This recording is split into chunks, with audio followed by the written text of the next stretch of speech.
नमस्कार, मंगयान दर्शन के the world program में मैं सुनील चौधरी आपका स्वागत करता हूं। दोस्तों, आज हम बात करेंगे वीडियोकॉन लोन घोटाले को लेकर।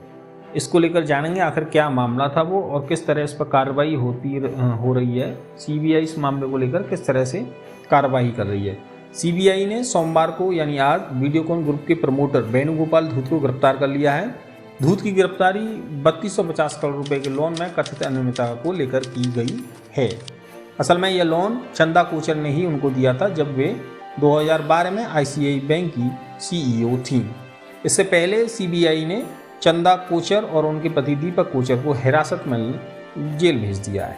अब बात करते हैं आखिर यह घोटाला था क्या।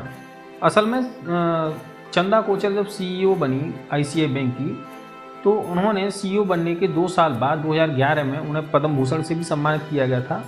और इस दौरान चंदा कोचर ने वीडियोकॉन को करीब 3250 करोड़ रुपए का लोन जारी किया, जबकि धूत ने चंदा कोचर के पति दीपक कोचर को उनके बिजनेस में फायदा पहुंचाया था। इस मामले में दर्ज एफआईआर के मुताबिक वीडियोकॉन इंडस्ट्री लिमिटेड यानी वीडियोकॉन इंटरनेशनल इलेक्ट्रॉनिक्स लिमिटेड और वीडियोकॉन समूह के साथ जुड़ी 4 अन्य कंपनियों को जून 2009 से अक्टूबर 2011 के बीच 1875 करोड़ रुपए के 6 लोन को मंजूरी देने में अनियमितताओं का पता चला था। इस मामले में सीबीआई ने आरोप लगाया था कि वीडियोकॉन समूह को दिए इस लोन को एक समिति द्वारा मंजूरी दी गई थी जिसमें चंदा कोचर भी शामिल थी। इस दौरान कुछ एजेंसियों का कहना है कि उन्होंने अपने आधिकारिक पद का दुरुपयोग किया और वीडियोकॉन को लोन मंजूर करने के लिए वेणुगोपाल धूत से अपने पति के माध्यम से अवैध या अनुचित लाभ प्राप्त किया।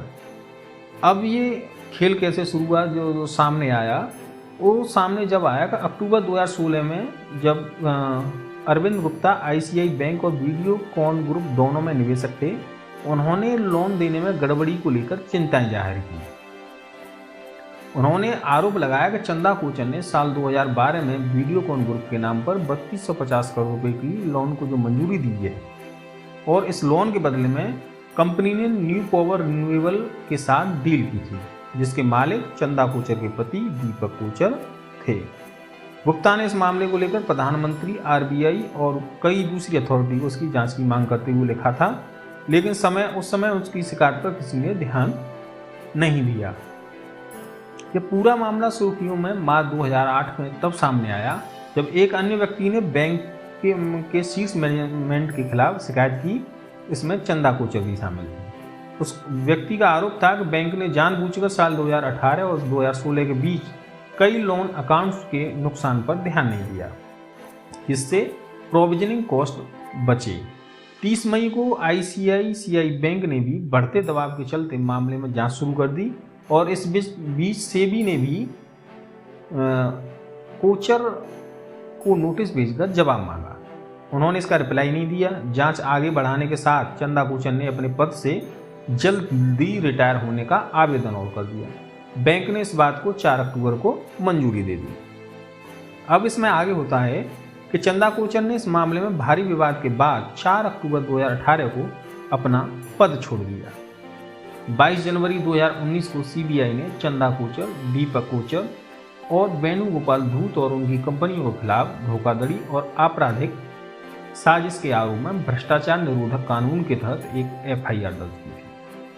ईडी ने चंदा और उनके पति से जुड़े 78.15 करोड़ रुपए के चल और अचल संपत्तियों को कुर्क भी किया। अब बात करते हैं आखिर ये तो था वीडियोकॉन लोन घोटाले का मामला और उस पर हुई कार्रवाई।